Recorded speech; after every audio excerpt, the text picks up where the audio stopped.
Hi everyone, thanks again for joining this month's webinar on community form building. My name is Stella and I'll be hosting the webinar while I have my colleague here, Jonathan, who will be presenting. So one of the main things I want to also mention is that you can keep up with things going on at Zerion Software by following our blog, which is on our main webpage, our community posts, as well as some of our Medium posts posted individually by some of our engineer and customer success team members.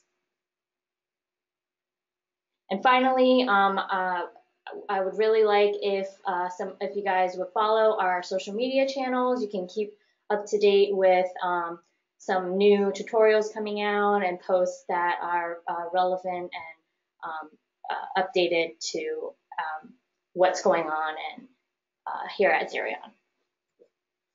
And now I want to hand this over to Jonathan. Thanks, Stella, and good afternoon, everybody. Welcome to the webinar. I'm happy to bring June's edition of our community form building webinar to you all. This is going to be just like all the other webinars that we do each month, where I'm going to be taking a form and building it out for everybody so that you all can see some common form building techniques. For this month's webinar, I did add in an additional component of GDPR compliance. GDPR has been a hot topic over the last couple of months. I know that a lot of the listeners on here have communicated with me directly about how all of that factors in using iFormBuilder and what types of recommendations we have for organizations who are collecting data that potentially is going to be affected by GDPR. So we'll be talking through some of those considerations during the webinar in addition to the form building. Now, before we move forward with the webinar, I do have a pair of polls that I want to launch. These are the same polls we launch every month. This first poll that's being launched is just going to ask if you're a current user or not. So if people can go ahead and answer that poll, that would be fantastic. This gives me an opportunity to see the experience level of the audience involved today. It's really easy this way for me to make sure that the information I give is targeted. I can move a little bit faster if I need to, or I can also slow down a little bit if necessary. So far, it looks like we have a pretty good split between people who have an iFormBuilder account and some people who do not, and they're just here to check things out. For those people, welcome. I'm glad to have you aboard. All right, I'm going to go ahead and close out this poll now, and I'm going to launch our second poll, which is really a follow-up of the first one, just describing people's level of expertise with iFormBuilder. This is going to be a little bit more targeted from the first one. This is going to give me better insight into the level of form building that you have so that I'll know, again, how fast or how slow to go through topics. It'll also help me know when to slow down and explain some of the terminology that I'll be using during the broadcast. All right, and it looks like a good majority of the people here have a pretty good grasp of their form building. A lot of people choosing the option that the forms they build can do things that paper cannot do. That's great to hear. Hopefully we'll be seeing more of that today during the webinar. We do have a couple of beginners here as well. Again, I'm going to do my best to go nice and slow so that you'll be able to follow along. Just so that everybody knows, we are going to be releasing a recording of the webinar afterwards, as well as the slides that I use and the form package I build. So if you want to take what I start with, import it into your own account, and then play around with it, you're more than welcome to do so. We do that for every single webinar that we do, specifically around form building. All right, I'm going to go ahead and close out this poll. And from here, we're going to go ahead and proceed with the webinar. So what I want to do first, for those of you who may not have attended in the past, is go through the format of this webinar. As I mentioned earlier, this webinar is community driven. Each month we ask our different customers for forms that they'd like to nominate. This month we're going to be doing a form focused on patient intake. I wanted to choose this form specifically because of the GDPR compliance, and then also this form is going to fit inside of kind of the healthcare island, if that's something that your organization is involved with. Again, it was a nice blend of collecting personal information and then needing to be GDPR compliant as well. So I encourage you to submit forms and nominate them through the community post. Additionally, what you can do is you can register for these webinars each month They are always going to be the second Tuesday of every month, so it's nice and easy to book your calendars. In addition, if you've already registered for this webinar, obviously because you're attending, that drop-down menu actually has the dates for every webinar for the remainder of the year. So it's really easy to block off your calendar so that you have that time reserved each month. As Stella mentioned earlier, please ask questions during the webinar using the chat window. If the question is something that's really just a one-on-one type thing, Stella will be able to answer it for you. If it's something that we think the remainder of the audience would benefit from hearing, then what we'll do is we'll go ahead and talk through that process during the broadcast. If you have any questions that come up afterwards, please definitely reach out to us as well. You can do so by posting on the community thread or reaching out directly to me using my email address, jsu@zerionsoftware.com. And then finally, if you have questions that extend beyond the scope of the webinar, absolutely reach out to us. You'll be able to reach out to us at sales@zerionsoftware.com, support@zerionsoftware.com, use the Zerion community forums, and then also the online chat. Now, with all that being said, let's go ahead and jump into the actual content. And in order to do that, I want to preface the beginning of this webinar by talking about GDPR. So for those of you who may not be very deeply familiar with GDPR, it is a mandate passed by the EU, and the intention of this is to distribute power back to the people whose information is being collected. So the idea here is to empower the individuals to have control over their own information that's been collected. Now, what this means is that for those of you who are collecting data that may be considered personally identifiable, such as name, address, location, or different markers like income, cultural profile, or health information, you will need to have a process in place in order to be GDPR compliant. So what that means is that you need to be able to answer these following questions if the people who you've collected data on ask them. You need to be able to let them know what information was collected about them. You also need to provide information on how to update that information if they need to do so. And then finally, if they request for that information to be deleted, you need to be able to have a set of protocols and guidelines to show the process for the deletion of that email, or not of that email, but of that information. Now, as I said earlier, this is an emerging topic. This is something that we are working internally with. A lot of other companies, I'm sure your email inboxes have been flooded by privacy updates and GDPR notifications. So we're learning on the go as well. Today, what we're going to be going through are some basic form building recommendations to help you move towards GDPR compliance. These are going to be foundational steps to set up your forms so that you're able to manipulate the data better moving forward. Now what we're going to be doing is I'm going to be jumping into the form builder here, and I'm going to open up my form builder. Now, each month, normally what I do is I like to go through a diagram of the form and talk through some of the different aspects of it. This month, because I want to make sure we have enough time reserved for the GDPR portion of this, I'm just going to go ahead and start building right away. So we're going to kind of see the form evolve as I go through the building process.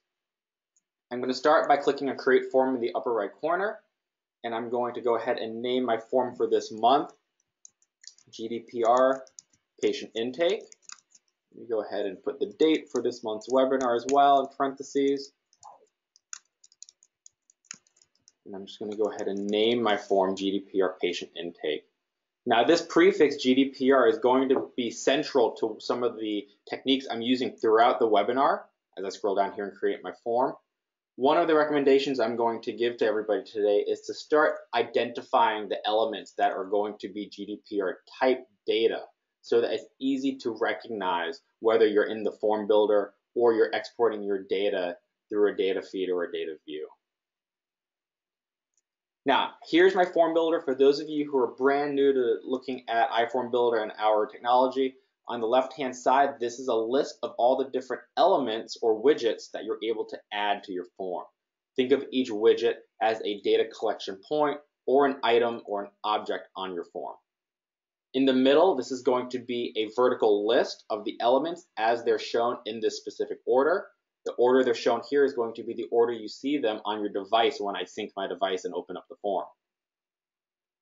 Finally, on the right-hand side, we have the properties. for each element that I have selected, we're going to be able to define the label, which is the text you see on your device, the name, which is the heading for the column in the database table behind the scenes that stores all the information, as well as configurable properties depending on what data type I choose. So let's go ahead and get started building right off the bat here. We're going to begin with a few GDPR elements. Now the first thing I want to do is add a text element here, and I'm going to write GDPR notice, and I'm going to call this label GDPR. And down here what I'm going to do is make this a read-only attribute. Now I'm using a read-only here because what I want to do is in the dynamic value I want to put some static text here that's going to be along the lines of a consent message regarding GDPR. Now, in your consent message, it's going to vary depending on the organization what you want to place in here, but the three important pieces of information that we want to include here is a general description about what type of information we're capturing. So in this case, I'm going to write pertains to general health and demographics. The second thing you want to put in here is information on who to contact in case information needs to either be updated or deleted. So for data requests, please contact. I'm just going to go ahead and put my own email address in here for today. And then the last thing is you want to include why you're contacting them.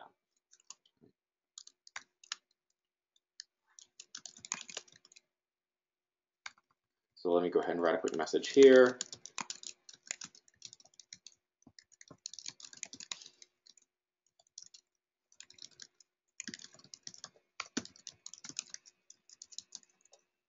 Okay, let me go ahead and save this form, and I'm going to come over here to my device and sync it. Now I know we don't have any data inputs yet, but I just want to go through this process so that we'll see what I'm doing is building the form on the control panel, and then on my device, which is an iPad here that I have mirrored, I'm going to be opening the form to view it.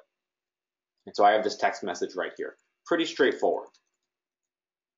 Now what we're going to want to do with this text message is we're going to want to hide it because otherwise it will take up too much screen real estate. So we want to be able to show and hide it at the convenience of the end user. To do this, I'm going to use a toggle element. I'm going to move it to the top. Let me do a quick save here. And what I'm going to write for the label is toggle GDPR notice.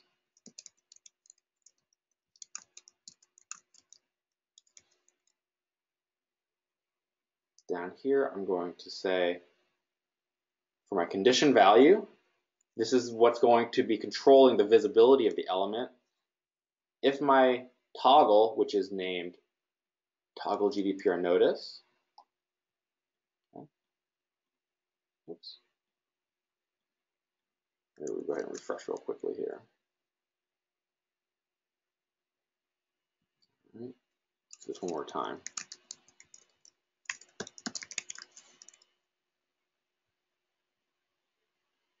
So if my GDPR notice is equal to 1, meaning it's selected, this element will show.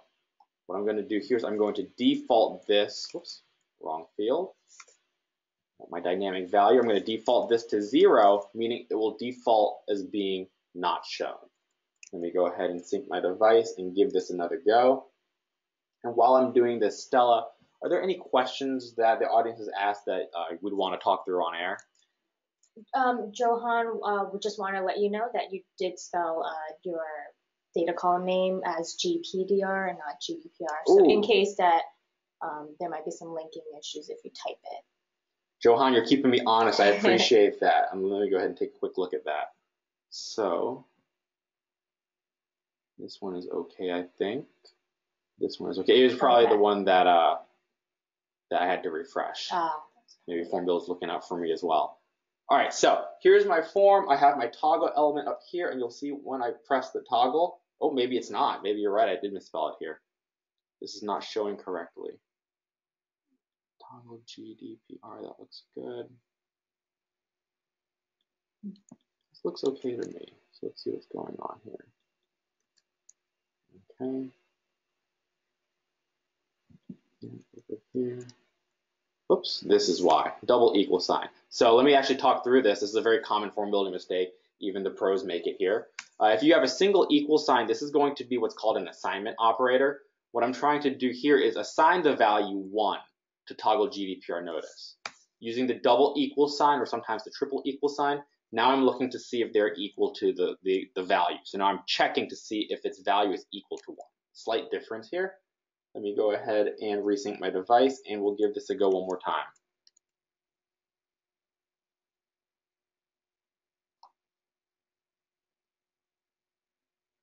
Okay.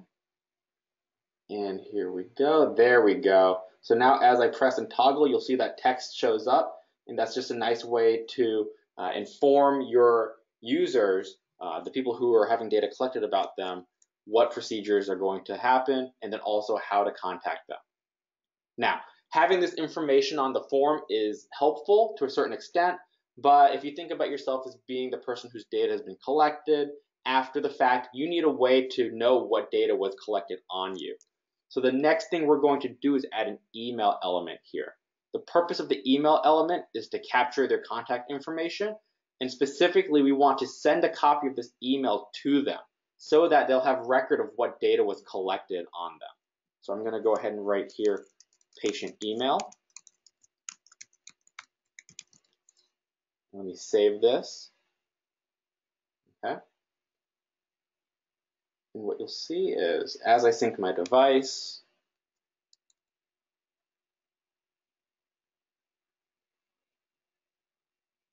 I'm going to go ahead and open up my form here so I can toggle this notice.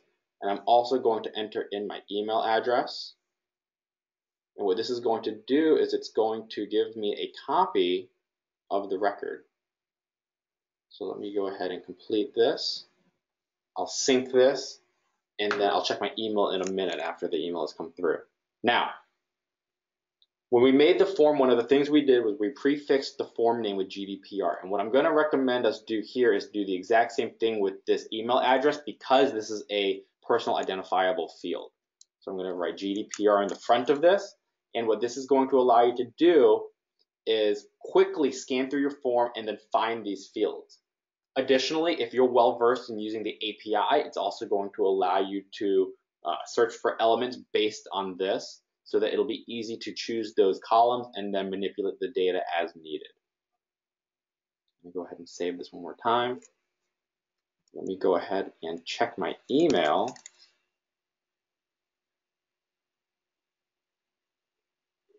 All right, and we have a copy of this record here. You'll see I have this up here. Now we can hide this if we want by doing some additional reference IDs, but the main piece here is that I have my GDPR notice for my text element, and then I have my email, and then any additional fields we add to the form are going to be shown here as well.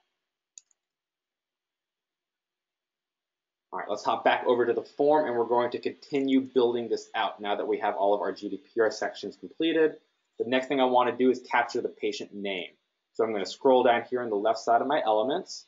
I'm going to choose a text element, patient name, and I want to do the exact same thing I did with the previous email field. GDPR is a prefix, patient name.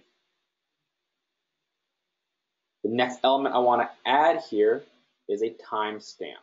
So let me go ahead and do a date time. And for the label, I'm going to write intake timestamp. Now, I don't believe that this is going to be personally identifiable, so I'm just going to use a normal data column name here, intake timestamp. Now, one thing I want to do with this is we're going to continue to modify the dynamic value being the property that controls the actual input of this element. What I want to do is default this to the current date and time by using this nomenclature, date with an open close parentheses. This is a JavaScript command for those of you who are newer to the form builder or who haven't worked with smart controls yet. Now what I want to do next is sync my form and show you what this looks like. So as I open up my form again, you're going to see I have this intake timestamp with both the date and the time loaded on here. Now, this timestamp is going to be critical to the next part of this webinar because I want to focus on working with dates and times specifically in the form builder. This is one of the topics that comes up extremely frequently, both on chat support and through support tickets, and just questions about how to handle date information correctly. And the honest answer is that there is no one correct way to always handle the date information. The purpose of this discussion during the webinar is to highlight some of the key aspects to keep in mind to make sure that when you do work with date information, you know all the variables that are involved. Now, the first thing I want to show you is that the timestamp here is going to say 2:23 p.m. That is Eastern Standard Time, which is where our office is. If I go ahead and submit this record, what we're going to do next is check it in the control panel. The important thing to note here, as you see when I log over to the control panel and I refresh my data tab and I open up this record, okay, is that the timestamp is actually going to show 11:23. Now, you may be asking why this is, why the offset? I'm 3 hours behind from what was shown on my device. And the reason is, if I go to the company info tab, this profile, the time zone is set for Pacific time, specifically as if I was in Los Angeles. So that's why the time is different from the control panel versus where I submitted the record from.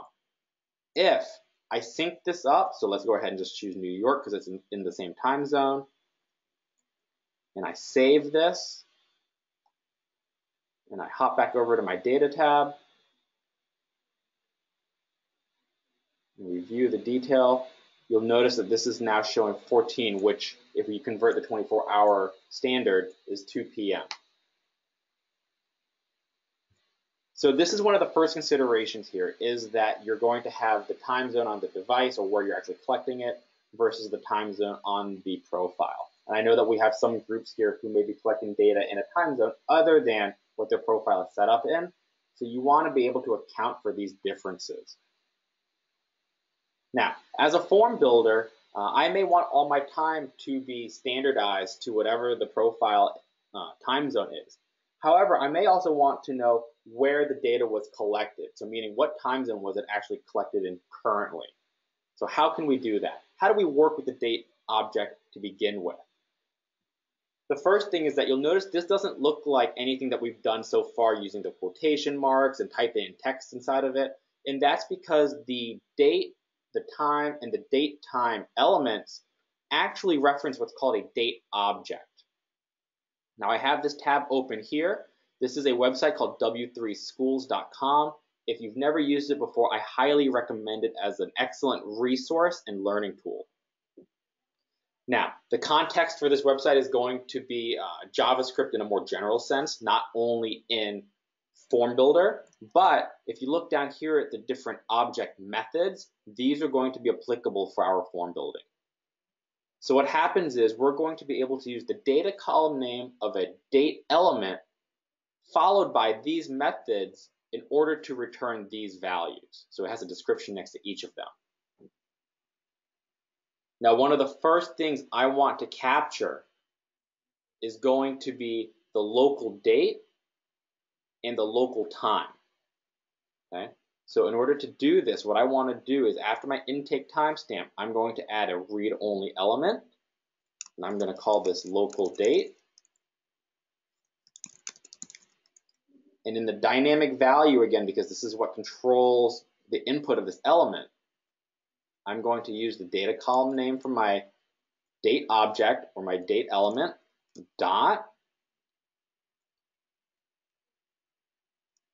copy, paste to local date string. Okay? I can do the same thing, add another read only for my time, local time. Let me just do a quick copy and paste here.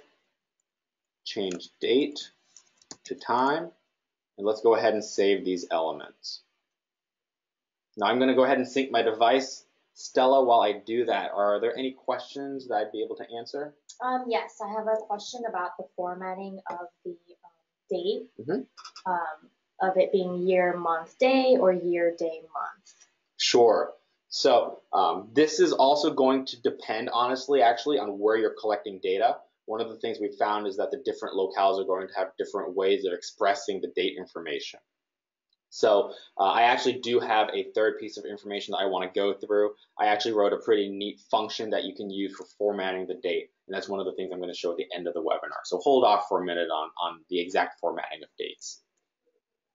Now what I want to show here is I have these two read-only elements for the local date and the local time. You'll notice they match up currently 228, 228. That makes perfect sense. Let me go ahead and submit this record. And we're going to go ahead and go back to the control panel and check this out. Okay? So now that I've submitted this record, let's hop back over here, go back to my data tab. And I want to open up the detail for this record. Now, because the time zone for the company matches where I currently am, we have no discrepancy here. My intake timestamp matches my local time, no problem. However, let's put ourselves in the scenario where maybe I'm collecting data in a time zone that is not where the server is set to. This can happen. So what we want to do is save, and what we'll notice is some changes in the way our data is represented. Okay, so if I go back here, now this time is going to change just like it did last time.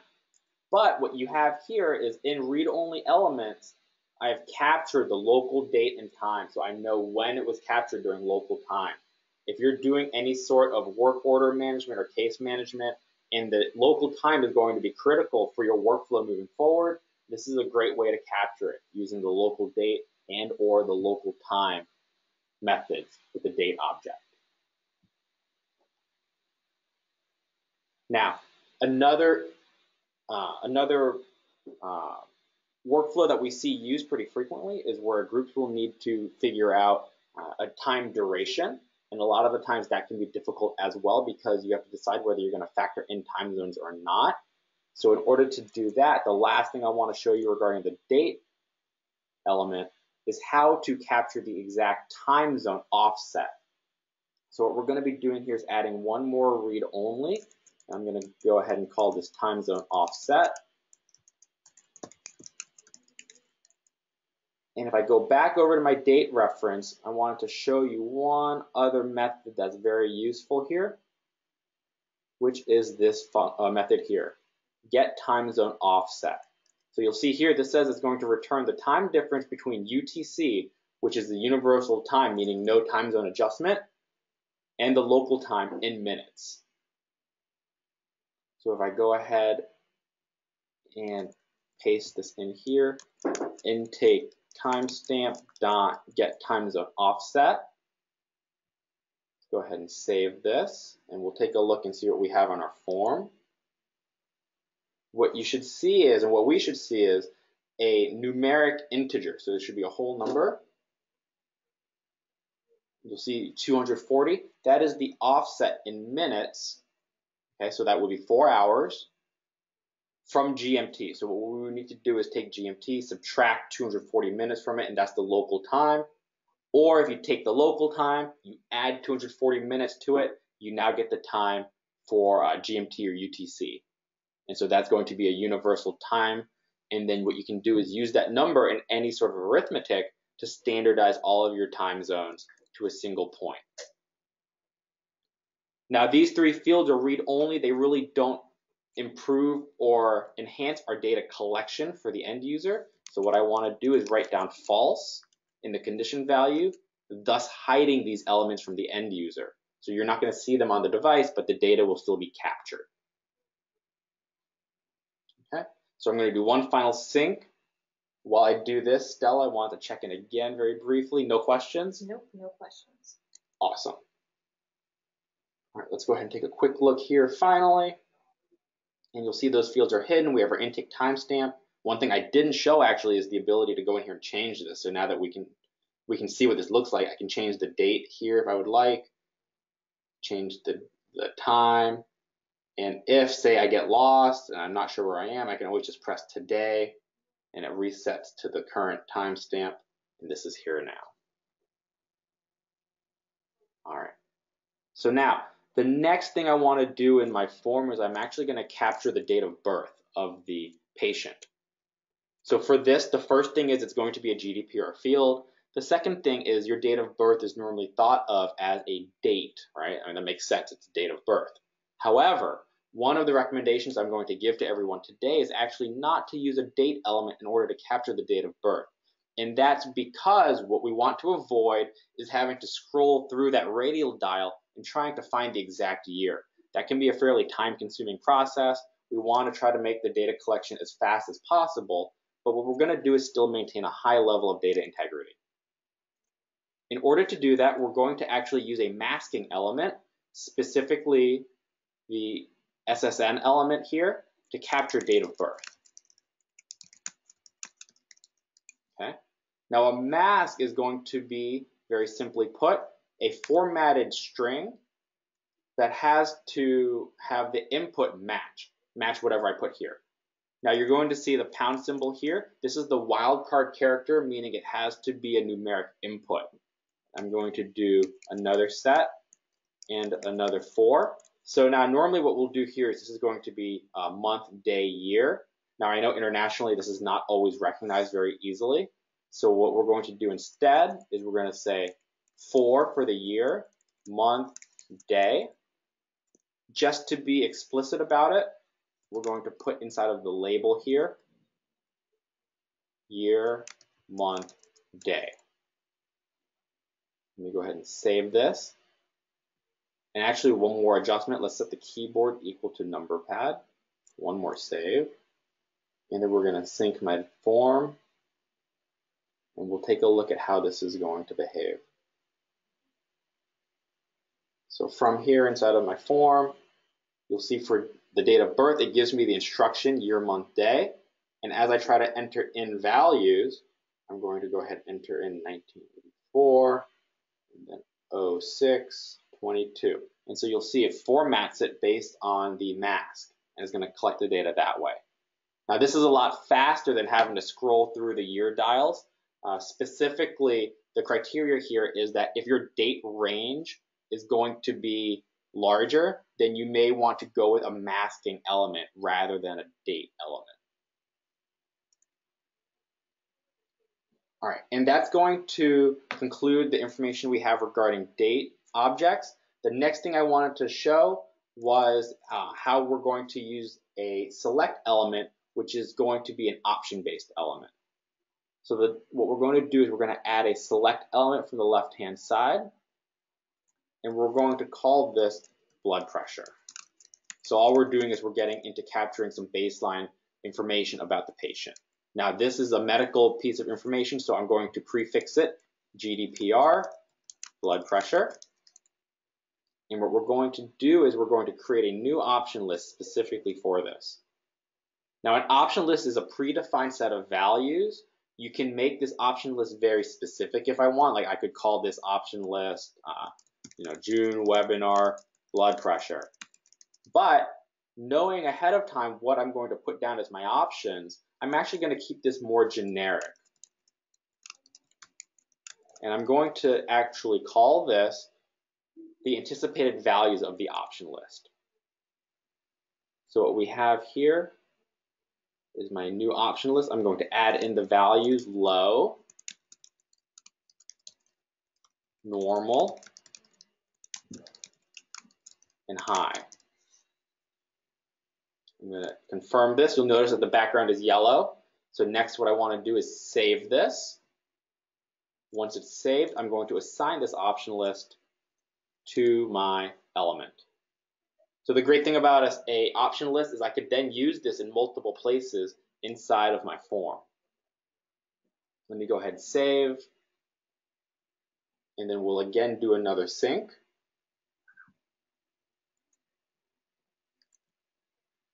And while this is syncing, what we're going to see is how the select element looks. Now the select element is the fastest of the different option-based elements. So you'll see low, normal, high. You can only choose one. It's the fastest, but because of the display type, You can only use it for single select and a shorter list. Imagine if I had 5 or 6 options here. It would be condensed to the point where the text would be very difficult to read.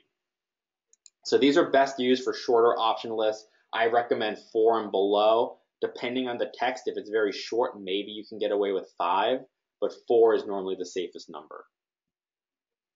The next thing we're going to do is show the reusability of an option list. I'm going to add another select here. I'm just going to write down weight.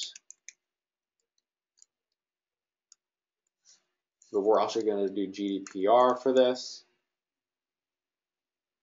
In my option list, I'm going to select that same one I made before. We're going to assign it. Save. We'll do one more sync to see how this looks.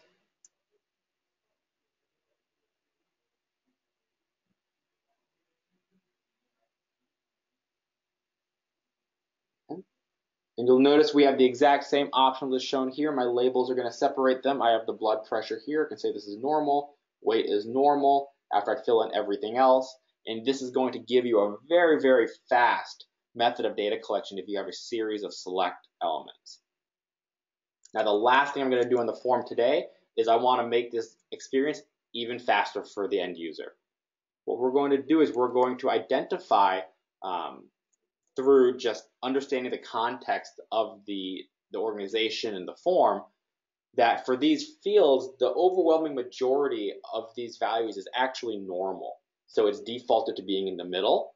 What I want to do is I'm going to use the dynamic value of the select element to have these default to that selection, so I only have to choose an option if it deviates. Otherwise, my data collection is already pre-filled for me. Now, going back to this option list, you'll notice that there's a sort order here, 0, 1, and 2. These numbers correspond to the values and the ordering in which they show up. And so if I want normal to be the default value, I'm going to have to use the sort order of 1 here. So what I'm going to do is I'm going to take the data column name, GDPR blood pressure, is equal to 1. And let's do the same thing for weight. GDPR weight is equal to 1. Let's save this. And then we'll go back to my device. All right, so let me just go ahead and submit this record as if we were syncing. Now, one thing you're going to see here is that when I do sync my device, 2 things happen. One, I'm downloading the new form updates, and the second thing is I've uploaded the record that was marked as complete. So now with my new form structure, you'll notice that it defaults to normal. All I have to do is very quickly put in my information here.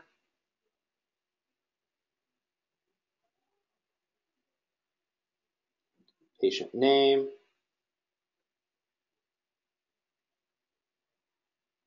Date of birth.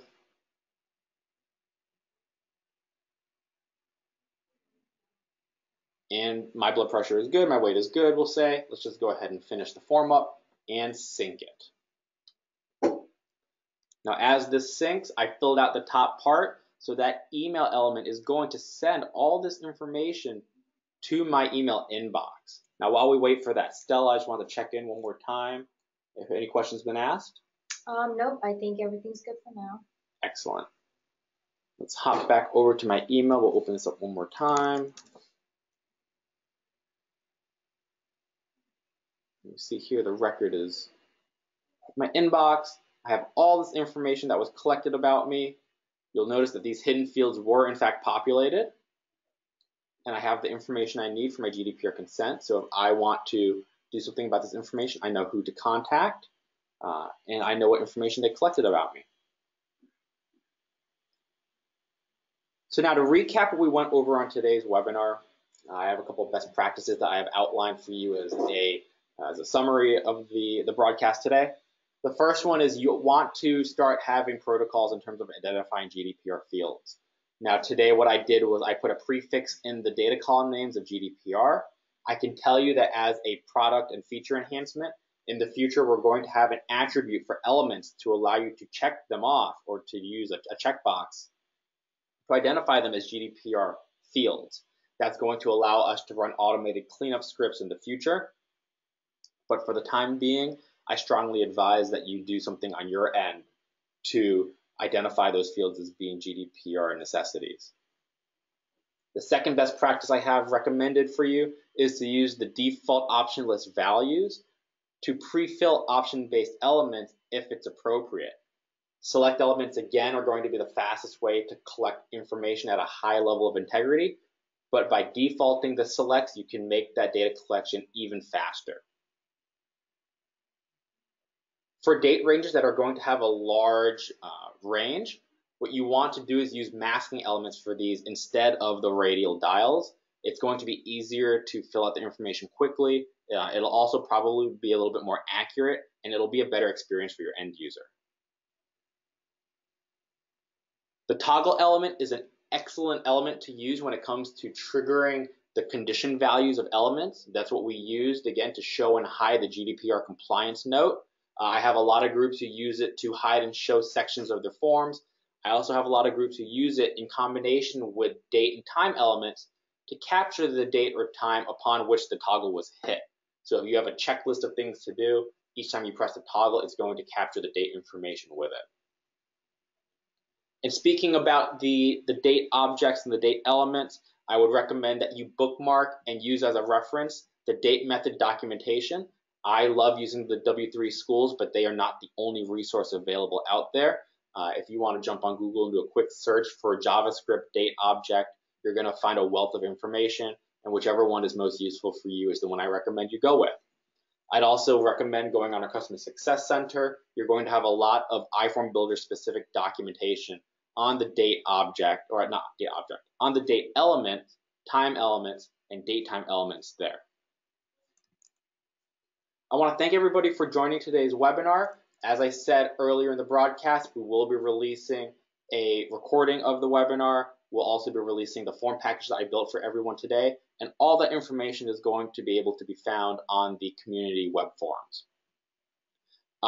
This is Jonathan Sue over here, and Stella. We both thank you for joining the webinar, and hopefully we will see you all next month.